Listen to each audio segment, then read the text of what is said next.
For some, this lesson will surely be a review of a previous writing class or English class, or perhaps it'll even seem self-evident if that's not the case. Good. This is one of the basics of narrative posture. It never hurts to review, and it may just remind you to take advantage of the advantages that the narrative posture you're writing from can offer. I think it's probably easiest to simply analyze a couple great passages of narration to see how they stack up against what we typically expect from a character narrator or a non-character narrator. Let's jump right in. You don't know about me without you've read a book by the name of The Adventures of Tom Sawyer, but that ain't no matter. That book was made by Mr. Mark Twain, and he told the truth mainly. There was things which he stretched, but mainly he told the truth. That is nothing. I never seen anybody but lied one time or another, without it was Aunt Polly, or the widow, or maybe Mary. Aunt Polly, Tom's Aunt Polly she is, and Mary and the widow Douglas is all told about in that book, which is mostly a true book, with some stretchers, as I said before. That, of course, is Huck. Even if you've never read the book, you probably guessed. That's how famous a character Huckleberry Finn is. He's also the narrator, and an interesting one at that. Huck tells his own tale, as many character narrators do, and there are some implications that go along with telling your own tale, just as there are implications that go along with telling someone else's. This is an important point to understand. There isn't necessarily a better or worse narrative posture per se, just advantages and disadvantages of each. And it's probably better not to think of these nuances as rules, more conventions. Some clever writers out there have broken with these conventions for good reasons. Far more not-so-clever writers have broken from convention for bad reasons. So let's start with the conventions and see what they can show us. Now, you know Huck is a character narrator for a couple reasons. The I, of course, is a dead giveaway. But you also get a sense that this narrator knows some of the other characters, Aunt Polly, Mary, and the widow Douglas. So you know right away that this is Huck speaking. And speaking in a way only Huck can. You're going to get this story from Huck's viewpoint. I'm going to use that word viewpoint for a specific reason. If you remember from the last lesson, I referred to a writing textbook that was wrong about narration. This particular book conflates two very important discrete concepts, the quote-unquote voice and quote-unquote point of view. I don't like either of those terms. Voice, because there are about a dozen different literary metaphors that use that term voice, and point of view, because it often gets conflated with voice. Sometimes the story is told from the speaker's viewpoint, so it's understandable that an untrained person could make the mistake of considering them the same thing. But from a textbook? Nuh-uh. Nope. Inexcusable. Who speaks? That's your speaker. In this case, Huck. Whose viewpoint are you getting? In this case, it's Huck's as well. But that will not always be the case, as we'll soon see. There's a lot to say about this, and we will, but this is just an introduction to the concept of viewpoint. We're only going to note a few worthwhile things just now. The first is that we're close to Huck, in his head you might say. That's a common attribute of a character narrator. You get the sense that you're right there with the character's psyche, thinking alongside him.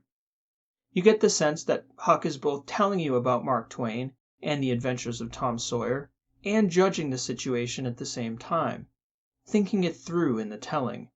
He's evaluating the honesty of the work and the honesty of the people he knows. You get a real sense of a mind at work there, and that can be one of the big advantages of a character narrator. When well done, they really come alive. Another attribute of a character narrator that bears mentioning is their reliability. We'll discuss this more fully in the next lesson, but it's worth mentioning here that a character narrator like Huck takes on all the imaginary attributes of a person, including all the fallibility that comes with it. Huck's a kid. You can tell by the way he speaks, and the things he speaks are going to be limited by the things Huck knows. This includes all the limitations that go along with being a human being, like that he can't know what all the other people around him are thinking, or what's happening elsewhere in the story world at that moment.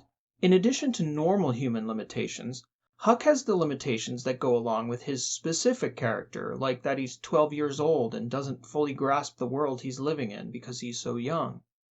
Huck's constantly trying to figure things out as he goes along. And asking deep questions about the world he lives in from a seemingly innocent standpoint is one of the things that makes Huck an iconic and enduring character in American literature. Huck also has a way of speaking that's unique to him, or seemingly so to a modern reader. Have a look at the unique ways he phrases things. "I never seen anybody but lad one time or another," for example. This, I'm sure you noticed, is not standard American English. It's Huck's unique way of talking. We call that an idiolect. You might think of it as an idiosyncratic dialect. And it's one of the things that a character narrator will often do that a non-character narrator almost never does. An idiolect also helps to lend a sense of authenticity to a character when done right. Huck just wouldn't sound right if he spoke like Sherlock Holmes and vice versa. He seems to fit right into his story world, and a big part of that is his idiolect. Twain himself noted in an explanatory paragraph preceding the first chapter. The shadings of characters' dialects have not been done in a haphazard fashion, but painstakingly, and with the trustworthy guidance and support of personal familiarity with these several forms of speech. Huck's idiolect works because Twain knew it.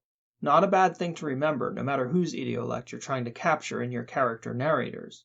If your character is going to view the world like a 12-year-old boy and speak as such, it's a good idea to know how they view the world and talk. I had another friend, a brilliant poet, who wrote in the idiolect of a group of 8-year-old kids. He used to call up his 7-year-old niece on the phone and really listen when she talked to him. And when he read his poems, you could tell he'd heard everything. Like Twain with Huck. The last characteristic of a character narrator that we'll touch on here is their perspective, by which I mean the way they judge the world, their opinions. Character narrators have them, just like people do. In fact, they can't escape from them.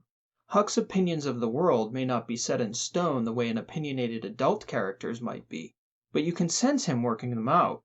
He's figuring out that everybody stretches the truth in some way. That is nothing, though, because Twain told the truth mainly. So a reader can get a sense that Huck cares a little about integrity, but not beyond the bounds of reason. After all, we all have our flaws we like to keep hidden. So that's Huck. And you can see within a paragraph some of the strengths of this narrative posture. You get to go deep into the character narrator's psyche and sense a real person there. The novelist Jonathan Evison calls this the best empathic window we have into other human beings. It may be the closest we can come to embodying another person, and there's no better way to do this than through their own thoughts as they tell their story. It's also important to note here that a character narrator doesn't always have to be the main character. Nick Carraway is a famous character narrator who isn't the focal point of the story he tells, The Great Gatsby. Gatsby is. Still, you get Nick's viewpoint, his limitations, his idiolect, and his judgments about his world and the other people in it, especially Gatsby. You get the tale as Nick views it, biased from Nick's viewpoint. Those are some common attributes of a character narrator. Certainly there are examples that deviate from these conventions in one way or another, but that's a good start for a primer. Let's look at how a non-character narrator compares. In a hole in the ground, there lived a hobbit. Not a nasty, dirty, wet hole filled with the ends of worms and an oozy smell, nor yet a dry, bare, sandy hole with nothing in it to sit down on or to eat. It was a hobbit hole, and that means comfort. It had a perfectly round door like a porthole, painted green with a shiny yellow brass knob in the exact middle. The door opened onto a tube-shaped hall like a tunnel, a very comfortable tunnel without smoke, with paneled walls and floors tiled and carpeted, provided with polished chairs and lots of pegs for hats and coats. The hobbit was fond of visitors. You probably have no trouble recognizing this narrator too, or at least the story anyway.